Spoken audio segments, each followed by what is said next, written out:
Hello and welcome to OTRGold.com, to Dragnet live from OTRGold.com. I'm your host, Austin Bach. Thank you all for being here.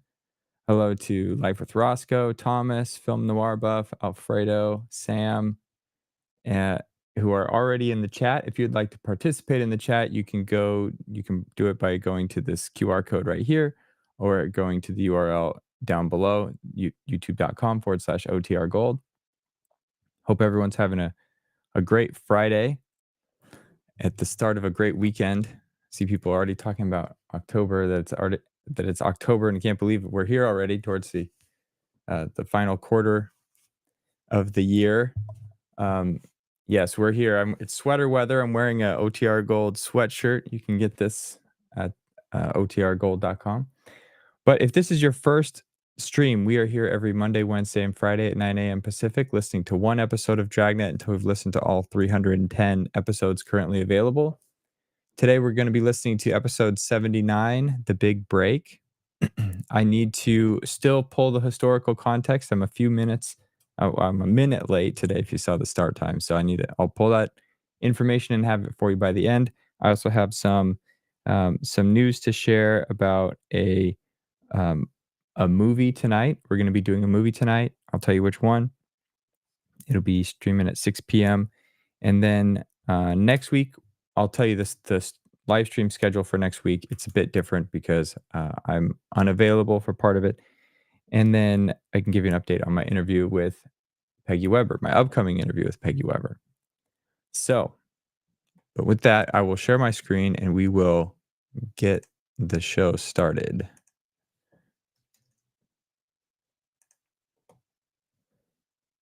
And today's episode, again, is episode 79, titled The Big Break. It originally aired December 14th, 1950.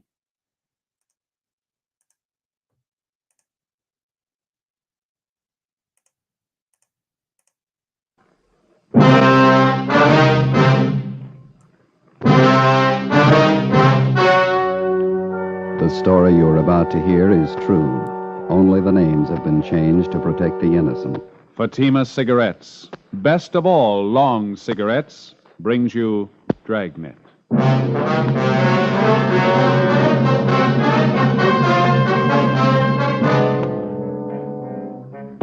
You're a detective sergeant.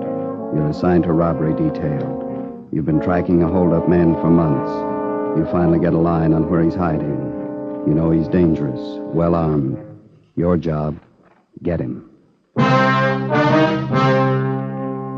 You'll be amazed when you compare Fatima with other long cigarettes. You'll find they now cost the same. But in Fatima, the difference is quality. You see, Fatima is the quality king-size cigarette because it contains the finest Turkish and domestic tobaccos superbly blended. And Fatima is extra mild, with a much different, much better flavor and aroma than any other long cigarette. So try comparing Fatima yourself. Fatimas now cost the same as other long cigarettes, but your first puff will tell you... Ah, that's different. Yes, in Fatima, the difference is quality. Ask your dealer for Fatima, the quality king-size cigarette. Best of all long cigarettes. Start enjoying Fatima tomorrow.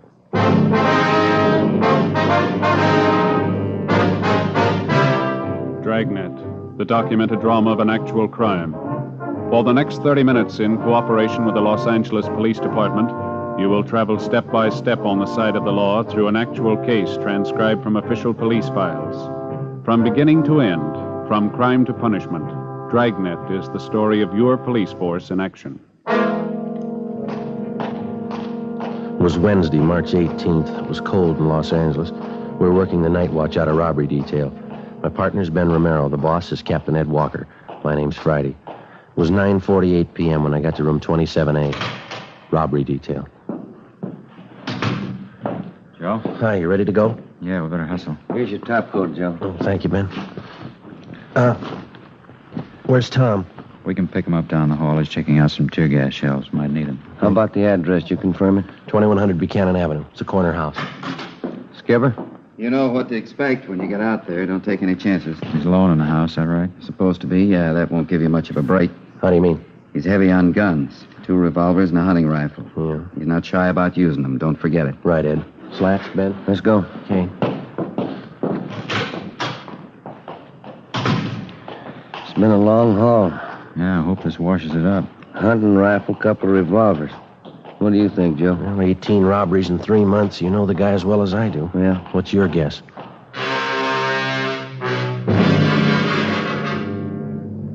His name was Hoffman, George R. In our files, his criminal record dated back to high school days. Petty theft, grand theft auto, burglary, armed robbery. His record included 2 terms at Preston Reformatory and 1 at San Quentin. Hoffman's latest campaign was a 3-month run of armed robberies. We tried everything we knew to stop him, but it wasn't enough. We'd failed to get a line on him until one of Captain Walker's informants came up with a tip that Hoffman had been hiding out for the past month in a small bungalow on the corner of Buchanan Avenue and Selma Street. According to the information, the suspect had a good supply of food, ammunition, and 3 guns. 10:15 p.m., together with Sergeants Tom Gaffney and Slats Henry, Ben and I parked our car down the street and started toward the house. It was foggy. The street was poorly lighted. As we approached the house, we could see a light burning in one of the rooms at the rear of the bungalow.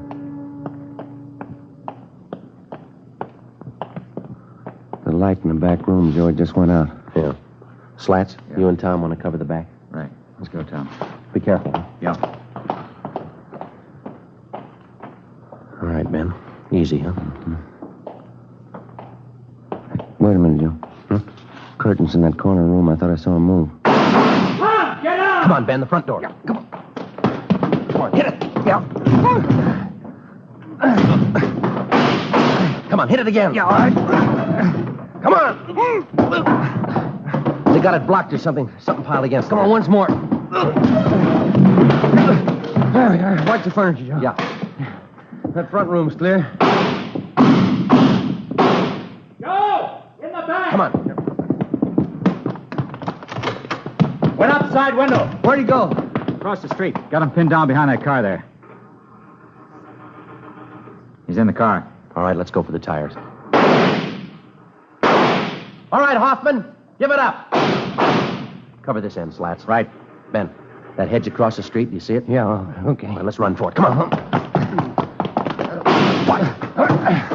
You okay, Joe? Yeah. Hoffman, you haven't got a chance. Throw out your guns. Okay, Ben, give it back to him. All right. I'm coming out. Throw out your guns. Throw them in the street. Here they are. All right, get out of the car. Hands behind your head. Come on.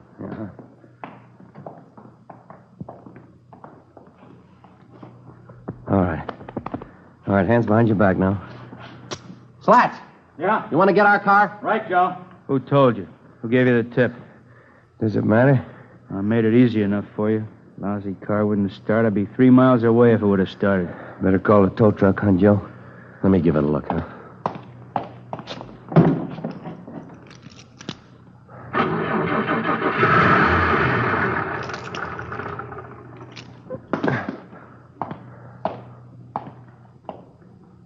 Lousy luck, that's all it is. What was wrong with it, Joe? I tried it. It wouldn't start for me. You should have turned on the ignition. George Hoffman was taken downtown and booked on suspicion of robbery. At a special show-up, he was identified by more than a dozen of his robbery victims. Between his arraignments and his preliminary hearings, we worked together with the district attorney's office in lining up witnesses and preparing the evidence against the suspect. We figured we had an airtight case. Hoffman's trial in Superior Court was set for May 14th.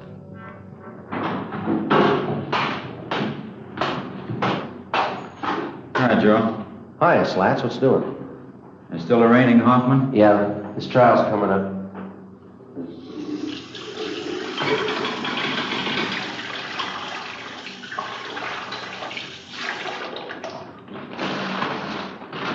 Hey, what happened to your eye? Yeah, how about that? I'll never live with that down. Yeah, come here, let's see.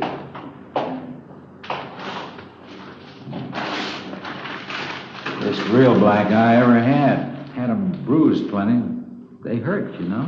Yeah, how'd that happen? Well, every week Gaffney and I go up to the neighborhood boys club after work to help coach the kids at sports, you know? Mm-hmm. Well, last week we had boxing lessons. Yeah. I was coaching this one youngster. He turned out to be a lot quicker than I thought. You're really connected. Mm-hmm. I guess everybody in the building's heard the story, huh? Yeah, just about. Gaffney took care of that. Captain called me in this morning, asked me if I wanted to file assault charges against the kid. Some joke. Yeah, never fails. You still coaching the kids up there? No, not this week. Kids are supposed to get lessons in wrestling. I'm not taking any chances. Yeah? They've been watching television for months. I'll see you later, Michael. Yeah. Okay. Oh, thanks, Les. All right, Ben, how you doing? Pretty good. Put your coat on, Joe. Yeah? What's the matter? George Hoffman. Yeah? Just broke jail. The morning of his escape, Hoffman was scheduled to appear in Superior Court for arraignment. According to routine, he was taken from his county jail cell on the 12th floor of the Hall of Justice and escorted to the jail shower room on the 14th floor. There he was to take a bath, change to his civilian clothes for his appearance in court. While he was in the shower room, he turned on the hot water faucets, filling the room with steam to hide his actions from the guard. He succeeded in forcing his way out through one of the windows, climbed up one story to the roof. Realizing that he couldn't escape down through the building, he lowered himself over the ledge of the roof and, using the narrow crevices between the bricks to hold on, he climbed 7 stories down the outside of the building.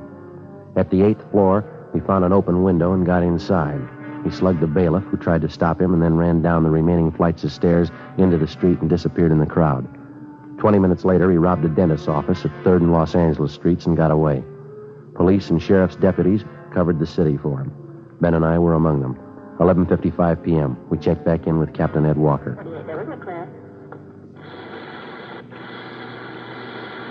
KGPL, Los Angeles. You want to cut that speaker, Ben? Yeah. 11A, 6th Spring, 118. Nothing. Not a trace of him. He must have a good friend someplace in town. Everything's covered. His friends, relatives, his hideout, everyone he knows, every place he's ever been. We've plugged every loophole we can think of. The depots, terminals, the airports, still no trace of him. I don't know. It sure is a strange one. No stranger than climbing down the side of a building. Did you check that story out, Ed? It's the truth. Apparently, Hoffman planned the thing out pretty carefully. How do you mean? The sheriff's men talked to some of the prisoners in the jail. They said Hoffman was practicing for it since the day we put him in there. Yeah? He'd work out 5 to 6 hours every night, building up his hands and fingers. How'd he do that? Use the upper bunk in his cell, hang from the edge of it with the tips of his fingers. He'd do it for hours, pulling his body up and down. Made little grooves in the wall, dug his fingertips into them. Prisoners say he got so he could hold himself up like that 10 minutes at a stretch. Yeah, it's pretty amazing. How about the bailiff he slugged? He'll be all right. Couple of bad bumps on the head, that's all. Robbery, Walker. Oh, yeah, Little John. I sent him out about 10 minutes ago to relieve you. Yeah, they ought to be there pretty soon. Right. How about our schedule, Ed? As far as I know, we're going all night on this thing. Sheriff's office the same. Mm-hmm. You two were relieved at 11:30. Better check back about 5:30 a.m., okay? Right. It's a hot shot. I got it. What is it? Drugstore holdup. They think it's Hoffman. The scene of the holdup was the Rex Lake Pharmacy on the corner of Pico Boulevard and Pine Lake Street. The victim, a Mr. Clarence Geringer, told us that the holdup man had entered through a rear door, slugged him, and escaped on foot with his overcoat and about $150 in cash. We showed him a number of mug shots. He identified George Hoffman as the bandit. A special detail of men were ordered on a thorough search of the general area around the drugstore. No sign of the suspect. The citywide Dragnet continued all that night and into the next day. No developments. The search went on. A week passed. 2 weeks. At 10 p.m. on the day Hoffman was scheduled to be tried in Superior Court, he beat up and robbed a 40-year-old liquor salesman in the Highland Park area. Again, he made good his escape. Routine investigation failed to turn up a single lead. June 8th.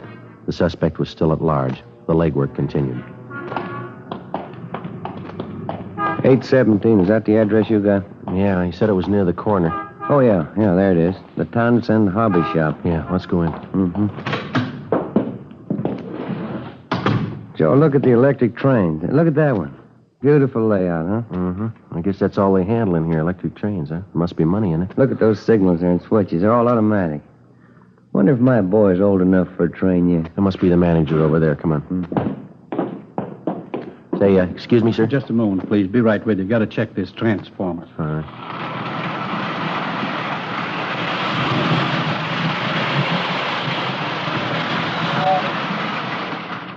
Uh-huh.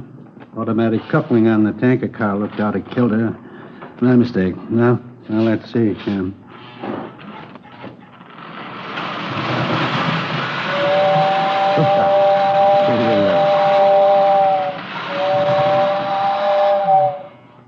Yep, she's a dandy, isn't she? Sure is. I'm sorry, gentlemen. Have to keep up our maintenance on the rolling stock. What can I do for you? Police officers, we're looking for a Mr. Townsend. Oh, yes, I'm Roy Townsend. Are you the sergeant I talked with on the phone? Yes, sir, that's right. This is my partner, Sergeant Romero. How do you do, Mr. Townsend. You mentioned that you might have some information for us. Yes, as a matter of fact, I may have. About that fellow who climbed out and escaped. What was in all the papers? George Hoffman. Hoffman, that's it. I'm a pretty good one for faces. I think I might have seen him last night. Where was that? On my way home from the meeting. I belong to a model train club. Don't get enough of it here every day. Yes, sir. We'd like to know about this man that you saw. As I say, I saw him going into the auto court just down the street from where Mother and I live. It was pretty late, after midnight. Where do you live, Mr. Townsend? Over by Pasadena, Royal Oaks Avenue. I know Mrs. Cox at the auto court very well. I see. Well, this man that you saw last night, you sure it was Hoffman? I saw his picture in the paper when he climbed down and escaped. I don't say I'm positive it was him, but I'm good on faces. Well, wonder if you'd mind checking through these pictures. Oh, no, not at all. Yeah, this one. He's the one I saw. Am I right? That's Hoffman. Do you happen to know if he's staying there at that auto court? Oh, yes. He's been there for a month. Say, Sergeant, if you find out it really is this Hoffman, don't tell Mrs. Cox at the auto court. It'd just break her heart. Oh, is that so? She's sort of an amateur detective. She thinks she knows faces better than I do. After we left the train shop, we called the office and filled them in. Captain Walker called Pasadena and notified them. Then we drove out to the auto court where the suspect was reportedly seen.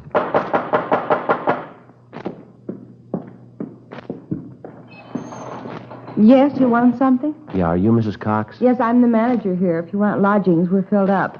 You might try the Golden Eagle straight down the street there. Police officers, Miss Cox. Do you have a Mr. Hoffman staying here? Hoffman? No, I don't. Got a Hoffmeyer, though. You sure that's not it? Well, would you look at this picture, ma'am?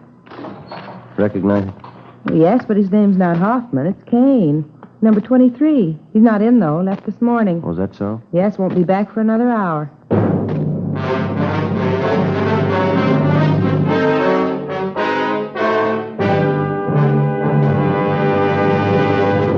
You are listening to Dragnet for the solution to an actual case from official police files.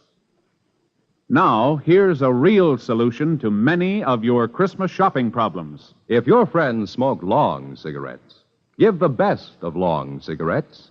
Give king-size Fatima. You see, Fatimas now cost the same as other long cigarettes, but in Fatima, the difference is quality. Quality of tobaccos. The finest Turkish and domestic varieties, extra mild and superbly blended, to give smokers a much different, much better flavor and aroma than any other long cigarette. Quality of manufacture. Smooth, plump cigarettes, rolled in the finest paper money can buy. Quality, even to the appearance of the distinctive royal blue Fatima gift carton. Christmas wrapped and carefully sealed to ensure Fatima's rich, fresh, extra mild flavor. Remember, Fatimas now cost the same as other long cigarettes, but in Fatima, the difference is quality. So this Christmas, give your friends the best. Give Fatima, the quality king-size cigarette. Best of all long cigarettes.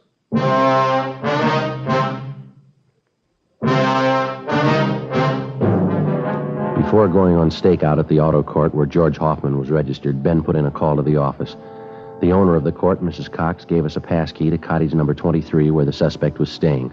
We advised her to say nothing to Hoffman when he returned. We went to cottage 23 and waited. An hour passed. Hoffman failed to show. Another hour went by. Still no sign of him. Well, what do you think? You got me, I don't know. More than an hour overdue. No chance he could have been tipped. Well, I don't see how. Mrs. Cox is the only one who knows we're here. There's no reason for her to warn him. I don't know. His things are all here. His clothes. Well, we've had longer waits than this. Relax, huh? Yeah. Hey, wait a minute. Can you see who it is? Man, coming from next door. Joe? Okay, I'll cover you. Open it. Oh, your new telephone directory? Oh, yeah, thanks. Anything wrong? No, there's nothing wrong, thanks. New phone book. Yeah. We waited another hour. George Hoffman still had failed to appear. At 4 that afternoon, we checked with the office. No word. At 5:30, we were still waiting. I was just thinking, Joe.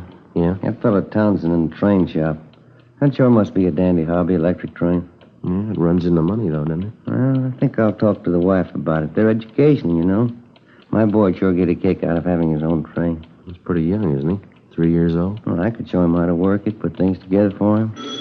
I'll get it. All right. Yeah? Oh, yeah, Lightning. When? Okay, thanks. What's doing? Skipper just got a call from Pasadena. Yeah? They picked up Hoffman 10 minutes ago.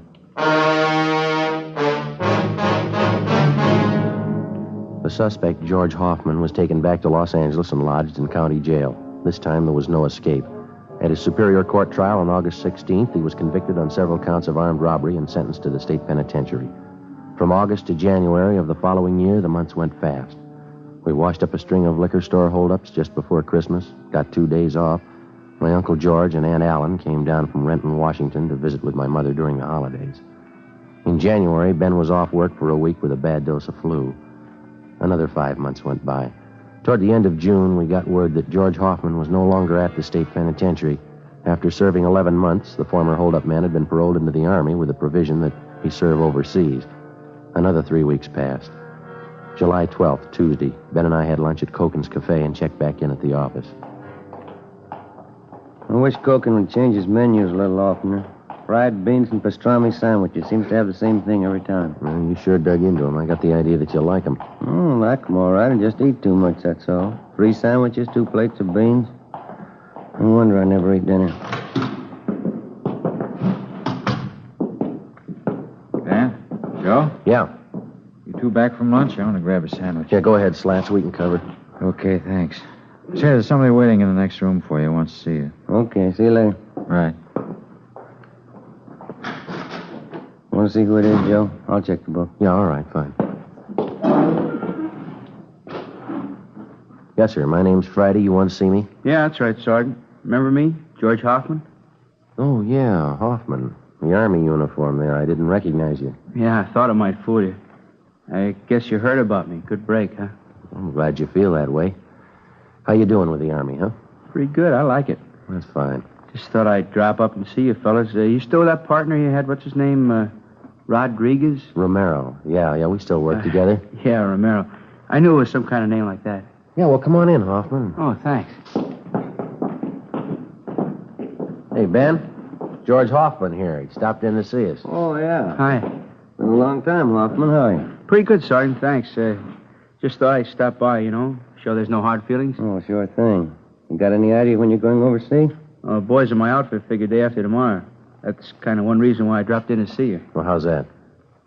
Well, I know it's pretty nervy, but I got lots of that. You see, a bunch of us are on leave till tomorrow noon. Figured we'd go out tonight, and I'm a little short. You know how the Army pays. Okay, well, how about a couple of bucks, George? Will that do you any good? Yeah. Sure as swell you, Sergeant. Believe me, I'll see you get it back. Well, here's a couple more, Hoffman. Might help out. Well, it's no use telling you how much I appreciate it. I give you my word I won't forget it. I'm going to pay this money back to you. Oh, forget it, George. We're glad to help you out. Well, thanks again for the touch, huh? Sure nice of you. Okay. Now, drop a card if you get a chance. Like to hear how you're doing over there. Sure thing. See you later, huh? Right. Good luck to you, boy. Well, looks like a turn for the better anyway, huh? Mm-hmm. But it was my last $2, doggone it. It never failed. Well, we had to give him something. Yeah, but what do I do for lunch money tomorrow?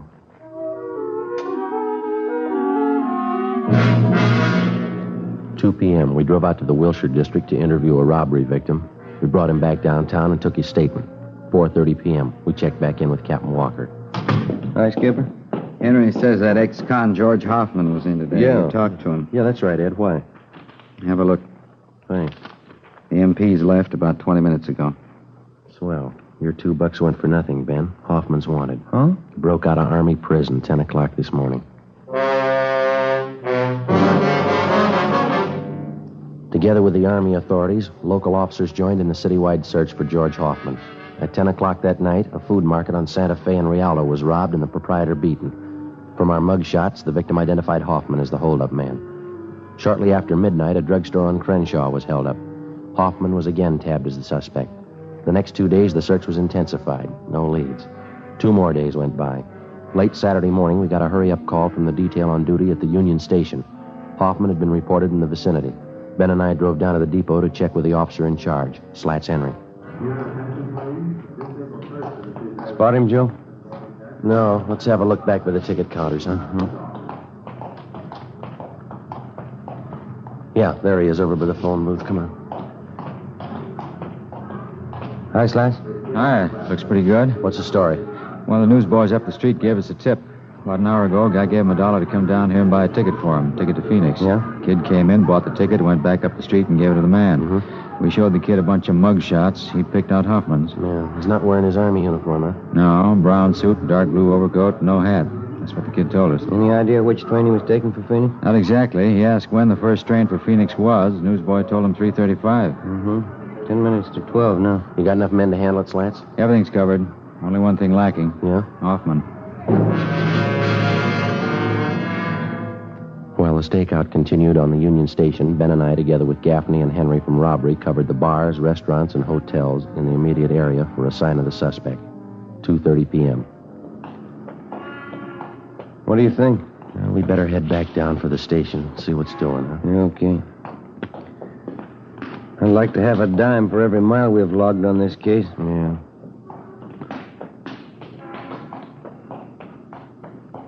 Joe, have a look. Where? Across the street, dark blue overcoat. Same build as Hoffman. I'll bet on him. Come on. He spotted us. Yeah, that's Hoffman. Come on. Now, pick it up. I lost him, Joe. Where'd he go? Turn down First Street. Come on, hurry. Across the street, Ben. Watch the traffic. Where'd he go? I see him. That antique store on the corner. He ran in there. Come on. There he is. All right, Hoffman. Out of the way, mister! All right, hold it right there, Hoffman. I'm coming out! Move! Watch it, Joe. I said I'm coming out, you hear me? You're going the hard way, George. Come on, drop it.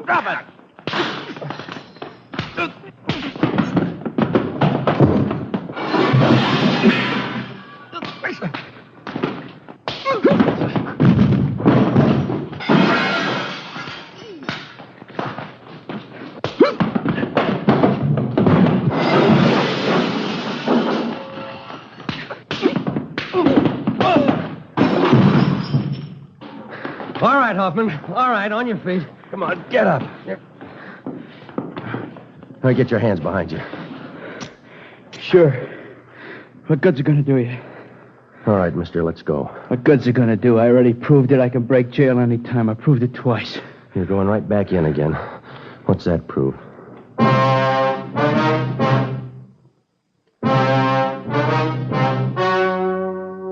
The story you have just heard was true. Only the names were changed to protect the innocent.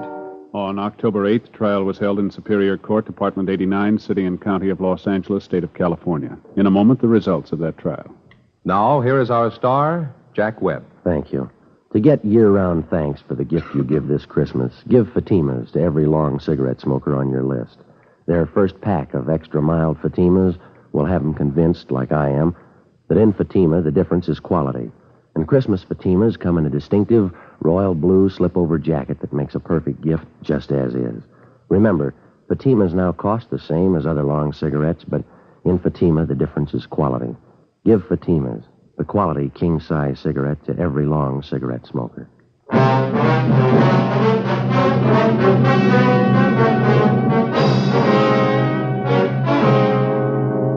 George George R. Hoffman was tried and convicted on several counts of robbery and received a life sentence as a hardened criminal.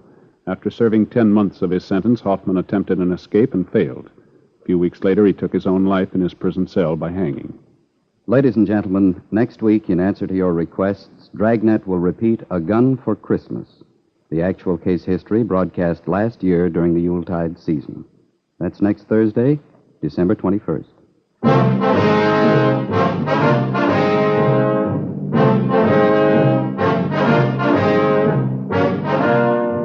You have just heard Dragnet, a series of authentic cases from official files.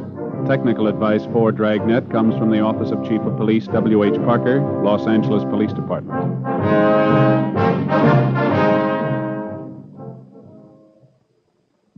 This is Bob Hope. Can we steal a second? Chesterfield always wins first place. That milder, mild tobacco never leaves an aftertaste. So open a pack, give 'em a smell. Then you'll smoke 'em. Don't forget to give Crosby for Christmas. I mean the Chesterfield Christmas carton with Bing as Papa Santa Claus. See you Tuesday.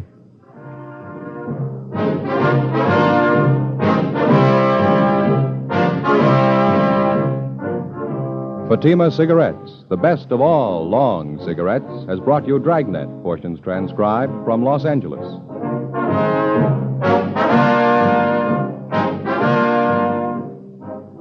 We the People is next with more good times on NBC.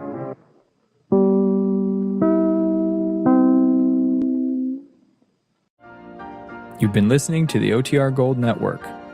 Find more classic radio at otrgold.com.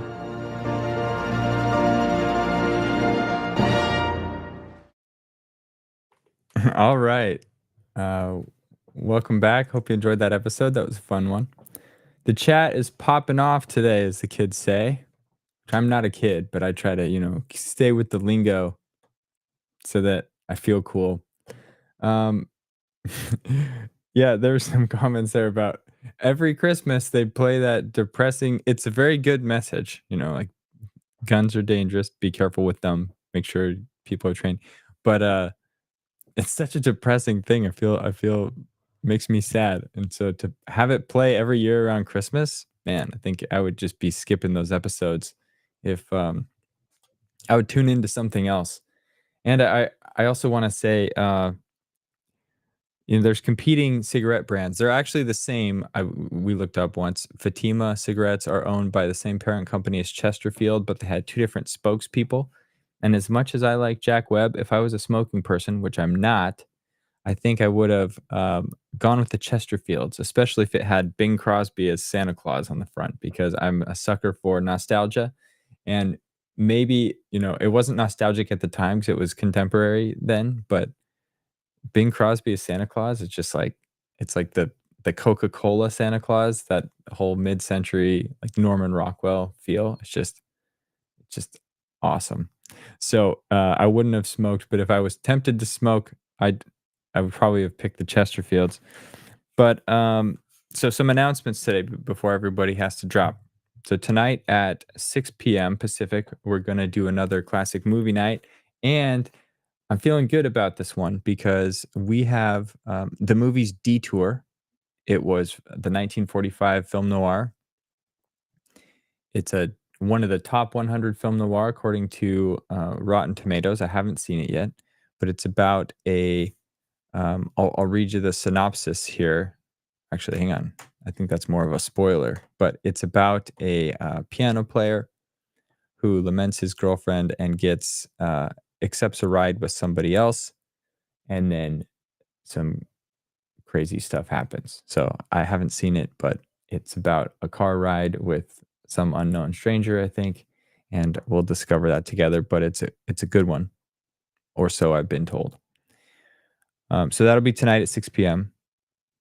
Next week, it's not going to be our regular schedule. We will have a Dragnet live stream Monday at 9. That's going to be the Christmas episode, so it's going to be a repeat, but it's a new recording, I believe, or a new performance.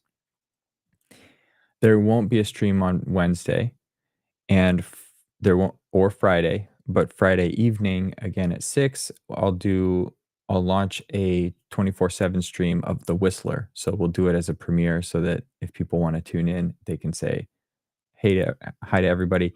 I will also be unavailable. So I might be in the chat if I can make it. If not, that'll just start automatically and people can say hi to one another if they want to. That'll be The Whistler, and that'll go once it starts, it'll just go like all the others. I talked to Peggy Weber's assistant yesterday to confirm some details. I sent over 33 questions that include pretty much everything that was posted on that comment thread, along with other stuff that I've been thinking about. We have some really great questions. I'm excited to do it.